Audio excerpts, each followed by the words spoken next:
Hello student, last class में हमने complete किए थे संरक्षण नियम चल रहे थे। संरक्षण नियम के अंतर्गत आप लोगों को बताया था संरक्षण नियम दो प्रकार के होते हैं, पहला यथार्थ संरक्षण नियम एवं दूसरा सन्निकट संरक्षण नियम। तो यथार्थ संरक्षण नियम हम कंप्लीट कर चुके हैं।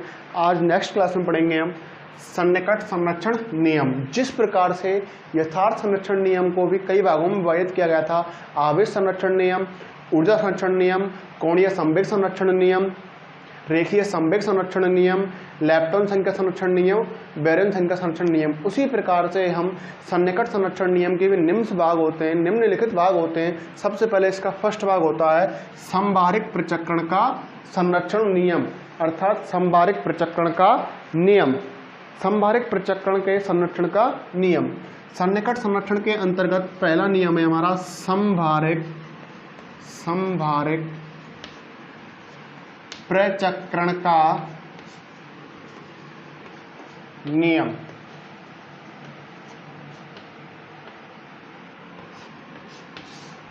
तो संभारिक प्रचक्रण का नियम, यह नियम संभारिक प्रचक्रण का नियम हाइजेनबर्ग ने दिया था। जो संभारिक प्रचक्रण का नियम है वो हाइजेनबर्ग ने दिया था तथा इसका सिद्धांत नाभिकीय बलों के आवेश स्वतंत्र से उत्पन्न होता है। संभारिक प्रचक्रण का सिद्धांत किसने दिया? हाइजेनबर्ग ने। संभारिक प्रचक्रण का सिद्धांत या संभारिक प्रचक्रण का नियम किसने दिया था? हाइजेनबर्ग ने। यह नियम, ये जो संभारिक प्रचक्रण का नियम होता है, इसका सिद्धांत नाभिकीय बलों के स्वतंत्र से उत्पन्न होता है। अर्थात कहें तो संभारिक प्रचक्रण का जो सिद्धांत होगा, जो कहाँ से उत्पन्न होगा? नाभिकीय बलों के स्वतंत्र से, अर्थात नाभिकीय बलों की स्वतंत्रता से क्या उत्पन्न होता है? संभारिक प्रचक्रण का सिद्धांत। संभारिक प्रचक्रण का सिद्धांत, संभारिक प्रचक्रण किसने दिया? हाइजेनबर्ग ने। जो इसका सिद्धांत होता है वह कहाँ से उत्पन्न होता है? नाभिकीय बलों के स्वतंत्र सिद्धांत से। नाभिकीय जो बल होते हैं उनके स्वतंत्र सिद्धांत से संभारिक प्रचक्रण के नियम का उत्पादन होता है, संभारिक प्रचक्रण का नियम उत्पन्न होता है। यदि प्रोटॉन तथा न्यूट्रॉन दोनों को नाभ के क्षेत्र में रखें, यदि हम प्रोटॉन तथा न्यूट्रॉन यदि दोनों को कहाँ रखें हम? नाभिकीय क्षेत्र में, तो नाभिकीय क्षेत्र में प्रोटॉन एवं न्यूट्रॉन दोनों एक कण की तरह व्यवहार करने लगते हैं। अर्थात न्यूट्रॉन या प्रोटॉन तथा न्यूट्रॉन दोनों का एक समान व्यवहार होता है, एक समान व्यवहार होता है। अर्थात नाभिकीय क्षेत्र में न्यूट्रॉन एवं प्रोटॉन की प्रबल अन्योन क्रियाएं आवेश पर निर्भर नहीं करती हैं, अतः प्रबल अन्योन क्रियाओं के लिए प्रोटॉन व न्यूट्रॉन को एक ही कण माना जाता है। संभारिक प्रचक्रण का सिद्धांत किसने दिया? हाइजेनबर्ग ने दिया था। संभारिक प्रचक्रण के सिद्धांत कहाँ से उत्पन्न होता है? नाभिकीय बलों के स्वतंत्र से इसका सिद्धांत उत्पन्न होता है। यदि हम प्रोटॉन तथा न्यूट्रॉन लें और दोनों कणों को नाभिकीय क्षेत्र में उपस्थित रखें, या कहाँ रखें? नाभिकीय क्षेत्र में, तो हम क्या देखते हैं? प्रोटॉन व न्यूट्रॉन दोनों एक समान व्यवहार करते हैं। क्या करते हैं? प्रोटॉन व न्यूट्रॉन दोनों एक समान व्यवहार करेंगे। अर्थात इन दोनों की जो प्रबल अन्योन क्रियाएं, नाभिकीय क्षेत्र में रखा तो नाभिकीय क्षेत्र में कौन सी क्रिया होंगी? प्रबल अन्योन क्रियाएं। दोनों की प्रबल अन्योन क्रिया कैसी होती हैं? एक समान होती है, क्योंकि ये आवेश पर निर्भर नहीं करती हैं। नाभिकीय क्षेत्र में प्रोटॉन व न्यूट्रॉन की प्रबल अन्योन क्रियाएं आवेश पर निर्भर नहीं करती हैं। अर्थात प्रोटॉन व न्यूट्रॉन दोनों एक ही कण की भांति व्यवहार करेंगे। जो प्रोटॉन व न्यूट्रॉन होते हैं दोनों एक ही कण की भांति व्यवहार करते हैं। तो इस प्रकार हम क्या मान सकते हैं कि प्रोटॉन व न्यूट्रॉन होते वो दोनों एक ही कण हैं, अर्थात प्रोटॉन व न्यूट्रॉन द्विक अवस्था में पाए जाते हैं। इस एक कण को व्यक्त करने के लिए एक क्वांटम संख्या परिभाषित की गई जिसे संभारित पृथक्करण क्वांटम संख्या कहा जाता है। तो न्यूट्रॉन व प्रोटॉन दोनों को कहाँ रखा हम? नाभिकीय क्षेत्र में। नाभिकीय क्षेत्र के अंतर्गत न्यूट्रॉन व प्रोटॉन दोनों एक समान व्यवहार कर रहे थे। न्यूट्रॉन और प्रोटॉन दोनों क्या कर रहे थे? एक समान व्यवहार। तो हमने क्या माना? ये दो कण ना होके क्या हुए? एक ही कण है, एक ही कण होते हैं। तो इस एक कण को निरूपित करने के लिए क्या किया हमने? एक क्वांटम संख्या दी जिसे हम संभारित पृथक्करण क्वांटम संख्या आई कहते हैं। जो दो कण हैं हमारे न्यूट्रॉन और प्रोटॉन, वो दोनों दो ना होके एक कण होते हैं। तो इस एक ही कण को परिभाषित करने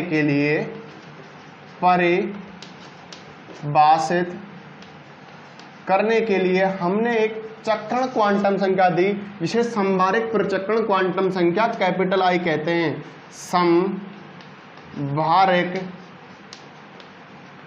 पृथक्करण क्वांटम संख्या कैपिटल आई कहते हैं। क्योंकि न्यूट्रॉन व प्रोटॉन दोनों का व्यवहार कैसा है? एक जैसा। तो वो दो ना होके एक ही कण की तरह होंगे। तो इसलिए हमें इनको निरूपित करने के लिए अर्थात इनको परिभाषित करने के लिए क्वांटम संख्या दी गई जिसे हम संभारित पृथक्करण क्वांटम संख्या कैपिटल आई कहा जाता है। एवं कण की दोनों अवस्थाओं को संभारित पृथक्करण कैपिटल आई के तृतीय घटक अर्थात I3 द्वारा व्यक्त किया जाता है।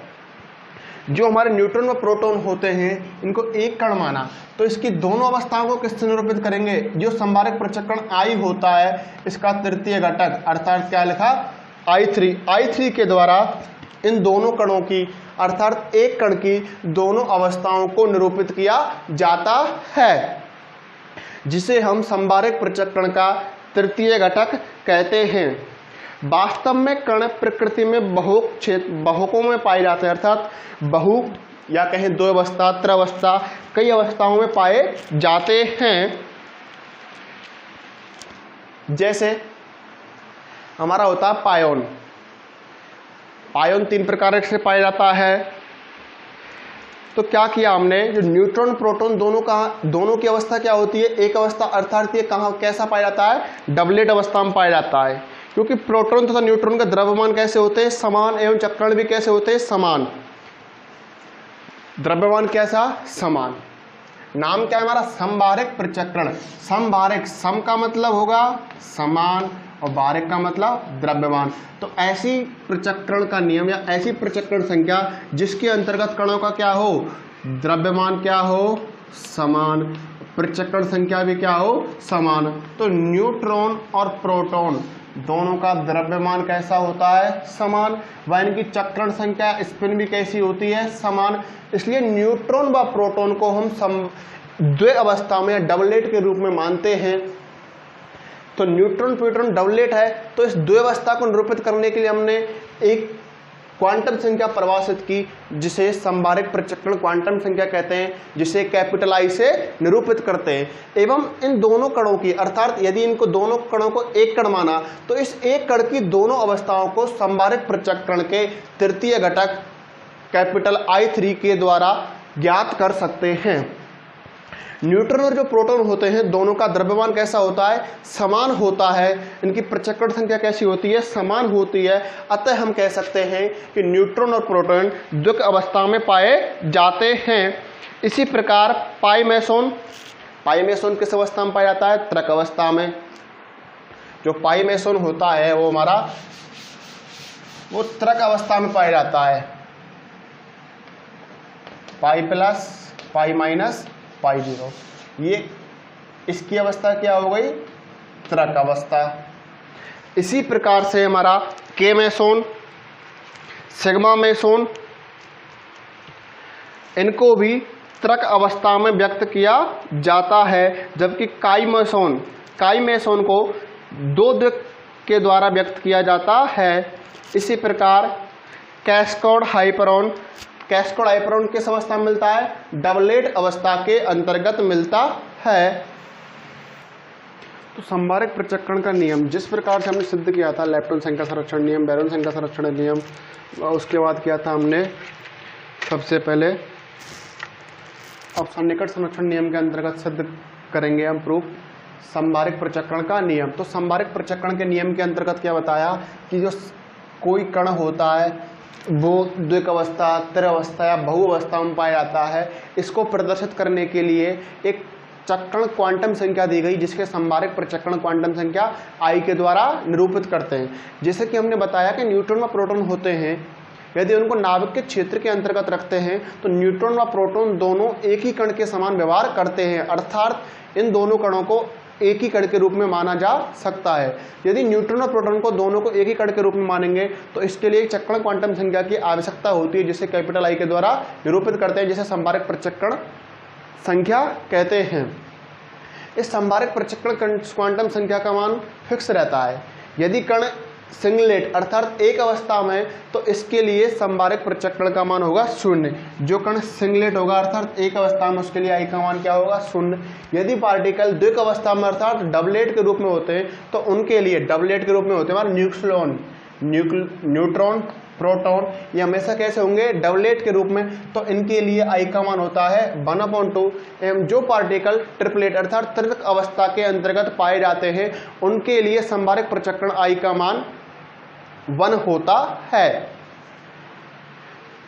तो हमने बताया कि न्यूक्लियन अर्थात न्यूट्रॉन व प्रोटॉन हमेशा कैसे रहते हैं डबलेट अवस्था के अंतर्गत, डबलेट अवस्था के अंतर्गत रहते हैं। m का मतलब इनके बहुकों की संख्या अर्थात इनकी अवस्थाओं की संख्या, m का मतलब क्या है अवस्थाओं की संख्या, जबकि I का मतलब क्या है इसका संभारक पृथक्करण। तो न्यूक्लियॉन्स व प्रोटॉन्स डबलेट अवस्था में होते हैं तो इनके लिए इनकी अवस्था कितनी हो गई 2 व इनके लिए I का मान कितना हो गया 1/2। इसी प्रकार पाई मेसोन हमेशा ट्रिपलेट अवस्था के अंतर्गत रहता है, त्रिक अवस्था के रूप में रहता है, पाई प्लस, पाई माइनस, पाई 0। तो इनकी अवस्था कितनी हो गई 3 व इनके लिए संभारक पृथक्करण I का मान कितना होता है 1। पाई मेसोन त्रिक अवस्था में अवस्था 3, संभारक पृथक्करण 1। इसी प्रकार सिग्मा मेसोन भी हमेशा किसके रूप में रहता है ट्रिपलेट के रूप में अर्थात त्रिक अवस्था के रूप में sigma plus, sigma minus, sigma 0।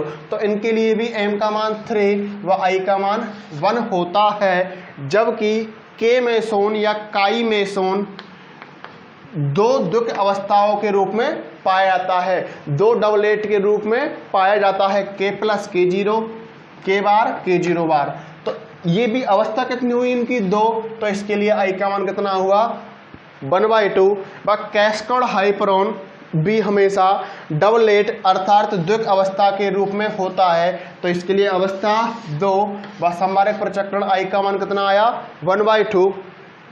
Lambda neutron lambda omega ये हमेशा कैसे रहेंगे सिंगलेट के रूप में अर्थात एक अवस्था के रूप में। तो इनके लिए m का मान 1, तो संभारक पृथक्करण का मान क्या होता है I। अर्थात संभारक पृथक्करण के अनुसार यदि हम देखते हैं कि बहुत से कण ऐसे होते हैं वो कई अवस्थाओं के रूप में होते हैं, बहुत से कण एक अवस्था के रूप में, बहुत से कण द्विक अवस्था के रूप में, बहुत से कण त्रिक अवस्था के रूप में। तो उन कणों को त्रिक अवस्था के रूप में रहते हैं तो उनको एक कण के द्वारा प्रदर्शित करते हैं, तो उनके एक क्वांटम संख्या के द्वारा प्रदर्शित करते हैं जिससे हम संभारक पृथक्करण क्वांटम संख्या कहते हैं। यदि कण एक अवस्था में है तो उसके लिए संभारक पृथक्करण क्वांटम संख्या का मान 0 होता है, वह कण यदि द्वि अवस्था में है तो उसके लिए संभारक पृथक्करण क्वांटम संख्या का मान 1/2 व यदि कण त्रिक अवस्था में होता है तो उसके लिए संभारक पृथक्करण क्वांटम संख्या का मान 1 होता है। तो ये आपको बताया न्यूक्लियॉन्स, पाई मेसोन, सिग्मा मेसोन, के मेसोन, कैस्कॉड हाइपरॉन, लैम्डा ओमेगा या हाइपरॉन। एग्जाम्पल लिया हमने न्यूट्रॉन क्या हो रहा है proton plus electron plus anti neutrino. तो न्यूट्रॉन कैसा रहता है न्यूक्लियस डबलेट अवस्था के रूप में, तो डबलेट के लिए क्या बताया 1/2, डबलेट के लिए I का मान क्या आ गया 1/2। संभारक पृथक्करण का संचरण का नियम, संरक्षण का नियम। तो संभारक पृथक्करण संरक्षण का नियम क्या कहेगा, अवक्रिया से पूर्व संभारक प्रचक्रण I का मान किसके बराबर होगा? अवक्रिया होने के पश्चात संभारक प्रचक्रण I के मान के बराबर। तो हम चेक करते हैं इसके अंतर्गत अवक्रिया से पूर्व क्या है? न्यूट्रॉन। न्यूट्रॉन के लिए I का मान क्या होता है? I बराबर होगा 1/2, क्योंकि बताया ना न्यूट्रॉन क्या होता है? न्यूक्लियस किसमें? डबलेट अवस्था में। डबलेट अवस्था में m बराबर 2 व I बराबर क्या होगा? 1/2। तो न्यूट्रॉन के लिए I बराबर क्या आ गया? 1/2। प्रोटॉन के लिए भी I बराबर क्या हो गया? 1/2। लेकिन इलेक्ट्रॉन क्या होता है? सिंगलेट अवस्था में इलेक्ट्रॉन होगा हमारा, सिंगलेट अवस्था में, तो इसके लिए 0। न्यूट्रिनो भी क्या होगा? सिंगलेट अवस्था में, इसके लिए 0। तो अवक्रिया से पूर्व I का मान क्या है? 1/2। अवक्रिया के पश्चात I का मान क्या है? 1/2। तो 1/2 किसके बराबर? 1/2 के बराबर, अर्थात यह अवक्रिया लागू होगी या यह अवक्रिया अनुमत होगी, क्योंकि इस अवक्रिया के लिए संभारक प्रचक्रण का संरक्षण होता है। जितना I का मान अवक्रिया से पूर्व था उतना ही I का मान अवक्रिया के समाप्त होने के पश्चात है। अतः हम कह सकते हैं कि यह अवक्रिया लागू होगी। नेक्स्ट रिएक्शन, पाई किस में टूट रहा है? 2 गामा कणों में। तो पाई हमेशा कैसा रहता है? त्रिक अवस्था में। त्रिक अवस्था के लिए इसके लिए I बराबर क्या होगा? 1, जबकि ये क्या है? सिंगलेट अवस्था में I बराबर 0। तो बताओ कभी 1 0 के बराबर होगा? नहीं होगा, अर्थात पाई 0 2 गामा कण कभी भी उत्सर्जित नहीं करेगा, क्योंकि इस अभिक्रिया के लिए, इस रिएक्शन के लिए संभारक प्रचक्रण के नियम की पालना नहीं होती है। नेक्स्ट पढ़ेंगे हम संभारक प्रचक्रण का तृतीय घटक का संरक्षण, अर्थात I3 का। नेक्स्ट है हमारा संभारक प्रचक्रण का तृतीय घटक का संरक्षण नियम, अर्थात I3 का संरक्षण नियम। संरक्षण से तात्पर्य है कि अवक्रिया से पूर्व I3 का मान किसके बराबर होना चाहिए? अवक्रिया के पश्चात I3 के बराबर। ऐसी कंडीशन के अंतर्गत अवक्रिया क्या हो जाएगी? लागू होगी, अर्थात अवक्रिया संपन्न होगी। यदि अवक्रिया से पूर्व I3 का मान अवक्रिया के पश्चात I3 के मान के बराबर नहीं है तो वह अवक्रिया लागू नहीं होगी, अर्थात वह अवक्रिया संपन्न नहीं होगी। किसी कण के बहुअकों का मतलब होता है बहुअकों, अर्थात उसकी बहु अवस्थाओं के आवेशों को I3 के द्वारा निरूपित करते हैं। जो संभारक प्रचक्रण I3 होता है, संभारक प्रचक्रण का तृतीय घटक किसे कहते हैं? I3। न्यूक्लियॉन्स अर्थात प्रोटॉन न्यूट्रॉन के लिए संभारक प्रचक्रण I का मान तो कितना होता है? 1/2, जबकि I3 का मान क्या होता है? +1/2 व -1/2, अर्थात प्रोटॉन के लिए +1/2 और न्यूट्रॉन के लिए -1/2। इसी प्रकार मेसोन कणों के अंतर्गत पाई मेसोन हमेशा त्रिक अवस्था में पाया जाता है, अर्थात इसके लिए m बराबर क्या होगा? 3, लेकिन इसके लिए संभारक प्रचक्रण I बराबर क्या होता था? 1। लेकिन संभारक प्रचक्रण का तृतीय घटक अर्थात I3 का मान माइनस के लिए पाई माइनस के लिए -1, पाई प्लस के लिए +1 व पाई 0 के लिए 0 होता है। उसी प्रकार K मेसोन K0 व K प्लस ये कौन सी अवस्था में होता है? द्विक अवस्था में, अर्थात डबलेट के रूप में तो m बराबर 2 और डबलेटों के रूप के लिए I बराबर होता है 1/2, लेकिन I3 का मान K0 के लिए होगा 1/2 व K प्लस के लिए K0 के लिए होगा -1/2 व K प्लस के लिए होगा 1/2। उसी प्रकार से न्यूक्लियॉन्स व पाई मेसोन व के मेसोन सबके लिए संभारक प्रचक्रण के तृतीय घटक का मान अलग होता है, लेकिन संभारक प्रचक्रण के अंतर्गत पार्टिकल व एंटी पार्टिकल अर्थात कण व प्रतिकण के लिए संभारक प्रचक्रण का मान समान रहता था, लेकिन संभारक प्रचक्रण के तृतीय घटक का मान पार्टिकल के लिए प्लस का होगा तो एंटी पार्टिकल के लिए माइनस का होगा, अर्थात कण के लिए प्लस का तो प्रतिकण के लिए माइनस का होगा। जैसे कि K प्लस हमने K मेसोन लिया, K प्लस और K0, इसके लिए जो संभारक प्रचक्रण का मान होता है I बराबर तो क्या होता है? +1/2 K प्लस के लिए +1/2, K0 के लिए +1/2, अर्थात जो संभारक प्रचक्रण था, संभारक प्रचक्रण I, यह कण, प्रतिकण एवं बहुअकों का मतलब यदि कोई हमारा पार्टिकल द्विक अवस्था में है तो उसके दोनों कणों के लिए इसका मान कैसा होगा? समान होगा। यदि पार्टिकल त्रिक अवस्था में है तो तीनों कणों के लिए इसका मान कैसा होगा? समान। किसका? I का, लेकिन I3 का मान सबके लिए अलग अलग होता है एवं कण के लिए अलग होगा तो प्रति कण के लिए अलग। यदि कण के लिए धनात्मक तो प्रति कण के लिए क्या हो जाएगा, ऋणात्मक होता है। जैसे एग्जांपल लिया K प्लस, I का मान +1/2, K0 के लिए I का मान +1/2, लेकिन I3 का मान K प्लस के लिए +1/2, K0 के लिए -1/2। अब निकालते हैं इसके एंटी कण अर्थात प्रतिकण के लिए।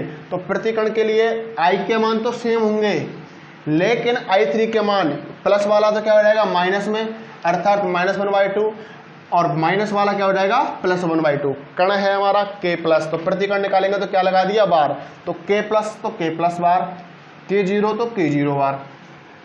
इसका मान कितना था -1/2, तो क्या हो गया +1/2, कितना था +1/2 तो क्या हो गया -1/2। ऐसे पाई प्लस, इसके लिए I का मान तो क्या होगा 1 1, पाई माइनस के लिए 1, पाई 0 के लिए 1, इसके प्रतिकण के लिए कितना होगा 1, लेकिन पाई प्लस इसका I3 का मान क्या आ गया 1, पाई माइनस के लिए I3 का मान -1, पाई 0 के लिए I3 का मान -1। इसका प्रतिकण निकाला अर्थात पाई प्लस बार, तो इसका हो जाएगा -1, पाई माइनस बार +1, पाई 0 बार +1।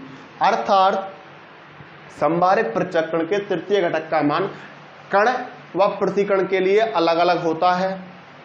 वह जो कण बहुक अवस्था में होता है अर्थात यदि कण द्वैवस्था में है तो दोनों कणों के लिए अलग होगा, त्रयावस्था में है तो तीनों कणों के लिए अलग होगा। लेकिन संभारक पृथक्कण I का मान कण प्रतिकण व अवस्था, यदि कण 3 अवस्था में है तो तीनों अवस्थाओं के लिए समान होगा, कण एक अवस्था में समान होगा, द्वैक अवस्था में समान होता है। एग्जाम्पल लेते हैं हम, उस एग्जाम्पल की सहायता से आपको बताएंगे। उससे पहले हम पढ़ते हैं कि संभारक पृथक्कण का I को तो हम सदिश संयोजन से निरूपित करते हैं, लेकिन संभारक पृथक्कण के तृतीय संभारक पृथक्कण I था, I को तो हम सदिश संयोजन में जोड़ते थे, जबकि संभारक पृथक्कण I3 के तृतीय घटक को हमेशा बीजगणितीय संयोजन में जोड़ा जाता है।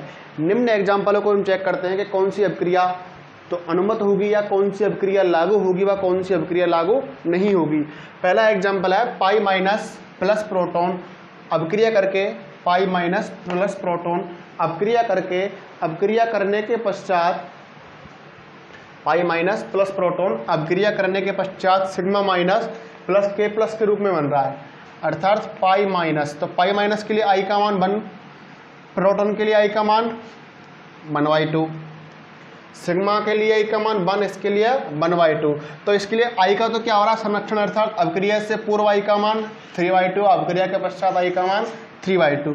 अब चेक करते हैं I3 का मान, पाई माइनस के लिए I3 का मान -1, प्रोटॉन के लिए I का मान 1/2, -1 1/2। तो क्या मिला माइनस के 1/2 किसके बराबर आ रहा है माइनस के 1/2, अर्थात I व I3 का क्या हो रहा है संरक्षण हो रहा है, अर्थात I व I3 के संरक्षण की पालना हो रही है, क्योंकि अभिक्रिया से पूर्व I व I3 का मान किसके बराबर आ रहा है, अभिक्रिया के पश्चात I व I3 के मान के बराबर। अतः कह सकते हैं यह अभिक्रिया अनुमत होगी या अर्थात लागू होगी।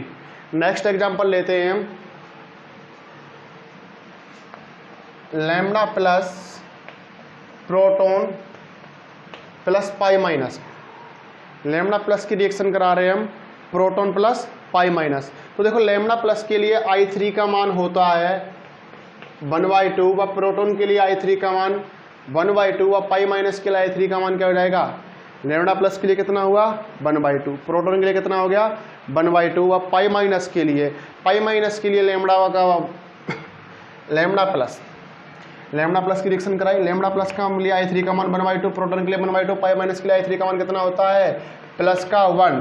तो बताओ 1/2 किसके इक्वल 3/2 के इक्वल है क्या नहीं है, अर्थात अभिक्रिया लागू नहीं होगी या अभिक्रिया अनुमत नहीं होगी, अर्थात अभिक्रिया वर्जित होगी, क्योंकि इस अभिक्रिया के अंतर्गत पाई -1 का मान क्या मिल रहा है हमारा -1, कितना मिला -1।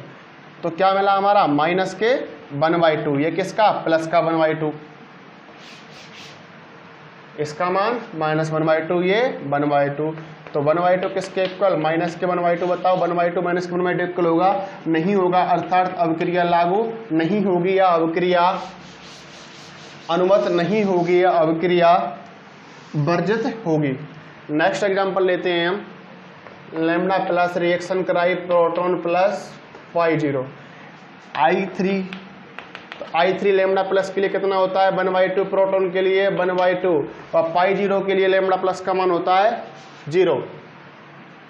I3 का मान चेक किया, लैम्डा प्लस के लिए कितना 1/2 प्रोटॉन के लिए 1/2 पाई 0 के लिए 1/2, तो 1/2 किसके बराबर आ रहा है 1/2, अर्थात अवक्रिया से पूर्व I3 का मान किसके बराबर आ रहा है अवक्रिया के पश्चात I3 के बराबर। तो हम कह सकते हैं यह अवक्रिया लागू होगी, अर्थात यह अवक्रिया अनुमत होगी या यह अवक्रिया संपन्न होगी, क्योंकि इस अवक्रिया के लिए संभारक प्रचक्रण के तृतीय घटक के संरक्षण के नियम की पालना होती है। नेक्स्ट एग्जांपल लिया, सिग्मा माइनस रिएक्शन कराई पाई माइनस प्लस न्यूट्रॉन। तो सिग्मा माइनस के लिए आई का मान चेक करें 1, इसके लिए पाई माइनस के आई का मान 1, न्यूट्रॉन के लिए आई का मान 1/2। जबकि I3 का मान चेक करते हैं तो सिग्मा माइनस के लिए I3 का मान -1 व पाई माइनस के लिए -1, न्यूट्रॉन के लिए -1/2। तो क्या मिला, देखो आई का मान 1 प्लस अवक्रिया से पूर्व कितना 1, अवक्रिया के पश्चात कितना आ रहा है 3/2, 1 3/2 के इक्वल होगा नहीं होगा, अर्थात I3 का संरक्षण नहीं, तो अवक्रिया लागू नहीं होगी। चेक करते हैं I3 का, आई का संरक्षण नहीं, अवक्रिया से पूर्व आई का मान 1, अब अवक्रिया के पश्चात आई का मान कितना मिल रहा है 3/2, अवक्रिया से पूर्व आई का मान मिला 1, अवक्रिया के पश्चात 3/2, तो यह अवक्रिया संपन्न नहीं होगी। लेकिन हम चेक करते हैं I3 के संरक्षण के नियम की पालना हो रही है क्या, नहीं हो रही है। -1 माइनस के 1/2, तो -1 किसके बराबर माइनस के 3/2, ये कभी भी बराबर नहीं होगा, अर्थात अवक्रिया लागू नहीं होगी या अवक्रिया संपन्न नहीं होगी या अवक्रिया क्या होगी वर्जित होगी, अवक्रिया अनुमत नहीं होगी। नेक्स्ट एग्जांपल लेते हैं, proton plus proton lambda 0 plus K0 plus proton plus pi plus. देखो I3 के संरक्षण के नियम की पालना करते हैं, प्रोटॉन के लिए 1/2, प्रोटॉन के लिए 1/2, लैम्डा 0 के लिए 0, K0 के लिए -1/2, प्रोटॉन के लिए 1/2, पाई के लिए 1, तो -1/2 कितना मिला 1, इधर कितना हो गया 1। अवक्रिया से पूर्व I3 का मान किसके बराबर आ रहा है, अवक्रिया के पश्चात I3 के बराबर, अर्थात जितना I3 का मान अवक्रिया से पूर्व था उतना ही मान अवक्रिया के पश्चात मिल रहा है, अतः कह सकते हैं यह अवक्रिया लागू होगी, अर्थात अवक्रिया के अंतर्गत I3 के संरक्षण नियम की पालना हो रही है, इसलिए यह अवक्रिया संपन्न होगी या यह अवक्रिया लागू होगी, क्योंकि इस अवक्रिया के लिए I3 के संरक्षण के नियम की पालना होती है। Last example, pi plus plus proton sigma plus plus K minus. तो पाई प्लस के लिए I3 का मान क्या होगा -1 बताया था ना। I3 I तो क्या होता है कण हो या प्रतिकण हो या बहुकण हो, सबके लिए I का मान तो सेम, लेकिन I3 का मान सबके लिए अलग अलग होगा। कण के लिए पॉजिटिव तो प्रतिकण के लिए नेगेटिव, अर्थात पार्टिकल के लिए पॉजिटिव तो एंटी पार्टिकल के लिए negative. Pi plus minus proton के लिए 1/2, सिग्मा प्लस के लिए 1, तो K माइनस के लिए माइनस के 1/2, -1 प्लस 1/2 प्लस 1 -1/2, तो -1 क्या मिला माइनस के 1/2, इधर क्या मिल रहा है आपको 1 प्लस -1/2 प्लस के 1/2, -1/2 कभी प्लस 1/2 इक्वल नहीं होगा, अर्थात अवक्रिया लागू नहीं होगी या अवक्रिया संपन्न नहीं होगी, क्योंकि इस अवक्रिया के अंतर्गत जो मान मिल रहा है हमको वो क्या नहीं है संरक्षित नहीं है, I3 का मान संरक्षित नहीं है। अतः हम कह सकते हैं कि अभिक्रिया, ये जो अभिक्रिया है proton plus pi plus plus proton की अभिक्रिया sigma plus plus K minus मिलेगा, तो ये अभिक्रिया कभी भी संपन्न नहीं होगी, ये अभिक्रिया कभी भी लागू नहीं होगी। इसी प्रकार से हम बहुत जितने भी आपको एग्जांपल दे दो, आपको क्या करना है अभिक्रिया से पूर्व I3 का मान निकालो, उसके बाद निकालो अभिक्रिया के पश्चात I3 का मान। यदि दोनों बराबर हो तो अभिक्रिया संपन्न हो जाएगी, यदि मान भिन्न आ रहे तो अभिक्रिया लागू नहीं होगी। तो ये कंप्लीट हुआ हमारा संभारक प्रचक्रण का संरक्षण नियम व उसके बाद संभारक प्रचक्रण के तृतीय घटक का संरक्षण का नियम। नेक्स्ट क्लास में कंप्लीट करेंगे विचित्रता संरक्षण नियम। सारे एग्जाम्पल सभी की कॉपी में नोट होने चाहिए।